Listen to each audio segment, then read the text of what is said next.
Hello दोस्तों। आज मैं आपको प्रभु श्री राम अपने भक्तों के साथ कैसी कैसी लीला करते हैं उसकी कथा सुनाने वाली हूँ, तो अंत तक जरूर सुने। भक्त के कहने पर प्रभु श्री राम ने रसोई बनाई। बहुत साल पहले की बात है। एक आलसी लेकिन भोला भाला युवक था, आनंद। दिन भर कोई काम नहीं करता, बस खाता ही रहता और सोए रहता। घर वालों ने कहा कि चलो जाओ, निकलो घर से, कोई काम धाम करते नहीं हो, बस पड़े रहते हो। वह घर से निकलकर यूं ही भटकते हुए एक आश्रम पहुंचा। वहां उसने देखा कि एक गुरुजी है और उनके शिष्य कोई काम नहीं करते, बस मंदिर की पूजा करते हैं। उसने मन में सोचा कि यह बढ़िया है, कोई काम धाम नहीं, बस पूजा ही तो करनी है। गुरु के पास जाकर पूछा, क्या मैं यहाँ रह सकता हूँ? गुरुजी बोले, हाँ हाँ, क्यों नहीं, लेकिन मैं कोई काम नहीं कर सकता। गुरुजी ने कहा, कोई काम नहीं करना, बस पूजा करनी है। आनंद ने कहा, ठीक है, वह तो मैं कर लूँगा। अब आनंद आश्रम में ही रहने लगा। ना कोई काम ना कोई धाम, बस सारा दिन खाते रहो और प्रभु भक्ति में भजन गाते रहो। महीना पर हो गया। फिर एक दिन आई एकादशी। उसने रसोई में जाकर देखा कि खाने की कोई तैयारी नहीं। उसने गुरुजी से पूछा कि आज खाना नहीं बनेगा क्या? गुरुजी ने कहा, नहीं, आज तो एकादशी है, तुम्हारा भी उपवास है। उसने कहा, नहीं नहीं, अगर हमने उपवास कर लिया तो कल का दिन नहीं देख पाएंगे। हम तो उपवास नहीं करेंगे, हमें तो भूख लगती है। आपने पहले क्यों नहीं बताया?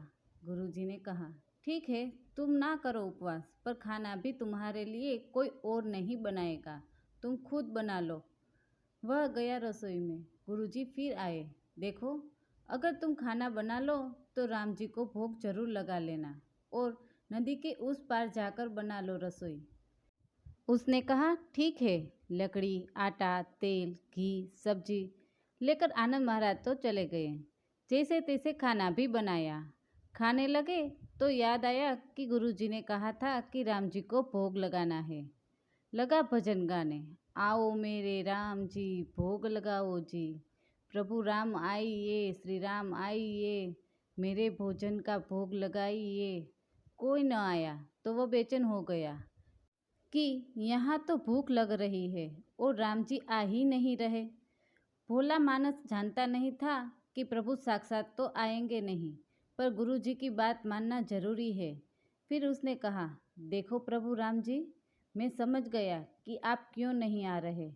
मैंने रूखा सूखा बनाया है और आपको तर माल खाने की आदत है, इसीलिए नहीं आ रहे हैं। तो सुनो प्रभु, आज वहाँ भी कुछ नहीं बना है, सबको एकादशी है, खाना हो तो यह भोग ही खा लो। श्री राम अपने भक्त की सरलता पर बड़े मुस्कुराए और माता सीता के साथ प्रकट हो गए। भक्त असमंजस में पड़ गया। गुरुजी ने तो कहा था कि राम जी आएंगे, पर यहाँ तो माता सीता भी आई है और मैंने तो भोजन बस 2 लोगों का ही बनाया है। चलो कोई बात नहीं, आज इन्हें ही खिला देता हूँ। वह बोला, प्रभु, मैं भूखा रह गया, लेकिन मुझे आप दोनों को देखकर बहुत अच्छा लग रहा है। लेकिन अगली एकादशी पर ऐसा न करना, पहले बता देना कि कितने जन आ रहे हो, और हाँ, थोड़ा जल्दी आ जाना। राम जी उसकी बात पर बड़े मुदित हुए, प्रसाद ग्रहण करके चले गए। अगली एकादशी तक यह भोला मानस सब कुछ भूल गया। उसे लगा कि प्रभु ऐसे ही आते होंगे और प्रसाद ग्रहण करते होंगे। फिर एकादशी आई। गुरुजी से कहा, मैं चला अपना खाना बनाने, पर गुरुजी, थोड़ा ज़्यादा अनाज लगेगा, वहाँ 2 लोग और आते हैं। गुरुजी मुस्कुराए, भूख के मारे बावला है, ठीक है, ले जा और अनाज ले जा। अब की बार उसने 3 लोगों का खाना बनाया। फिर गुहार लगाई, प्रभु राम आइए, सीताराम आइए, मेरे भोजन का भोग लगाइए। प्रभु की महिमा भी निराली है। भक्त के साथ कौतुक करने में उन्हें भी बड़ा मजा आता है। इस बार वे अपने भाई लक्ष्मण, भरत, शत्रुघ्न और हनुमान जी को लेकर आ गए।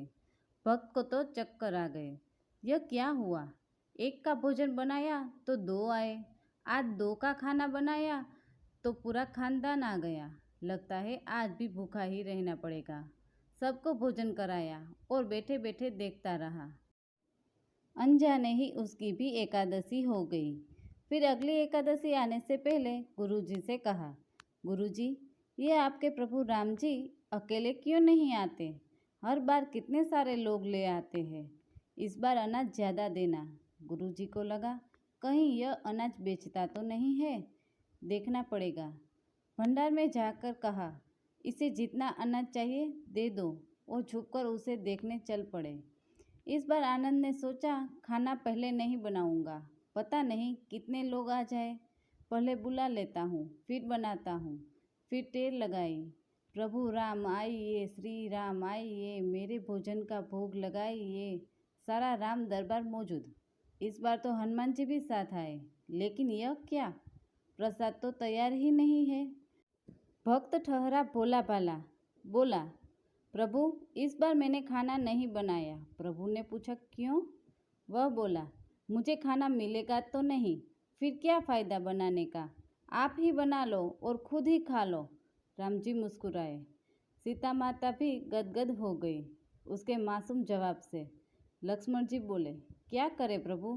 प्रभु बोले, भक्त की इच्छा है, पूरी तो करनी पड़ेगी, चलो लग जाओ काम से। लक्ष्मण जी ने लकड़ी उठाई, माता सीता आटा सानने लगी। भक्त एक तरफ बैठकर देखता रहा। माता सीता रसोई बना रही थी तो कई ऋषि मुनि एवं यक्ष गंधर्व प्रसाद लेने आने लगे। इधर गुरुजी ने देखा कि खाना तो बना नहीं, भक्त एक कोने में बैठा है। पूछा, बेटा क्या बात है, खाना क्यों नहीं बनाया?